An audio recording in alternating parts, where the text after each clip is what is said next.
Hej, di që kam bërë mungesa, vetëm unë dhe Eni Bitri dalim tek dera, por njësoj si Eni dhe unë kam një ndryshim fantastik tu tek dhoma ime, kështu që ky është këndi më i duhur për të xhiruar video. Do të tregoj pak të furçën e re që na ka ardhur në farmasi. Them të drejtën, më bëri shumë nostalgjike sepse mami im tërë kohës mi ka kryer flokët me një furçë të tillë kur kam qenë e vogël, duke qenë se ajo ka pasur flokë të rrallë dhe furçat e tjera të flokëve apo krohër ja shkulnin dhe i bënin që t'i binte. Furçat të tilla ishin idealet, kështu që unë patjetër që e porosita një për vete, po thash që ta ndaja dhe me juve.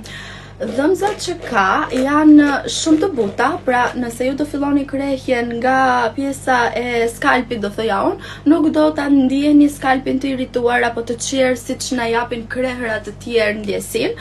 Por është një furçë shumë e butë dhe për më tepër nuk ka shkul flokët, kështu që është shumë e mirë dhe për ju që keni bebushe.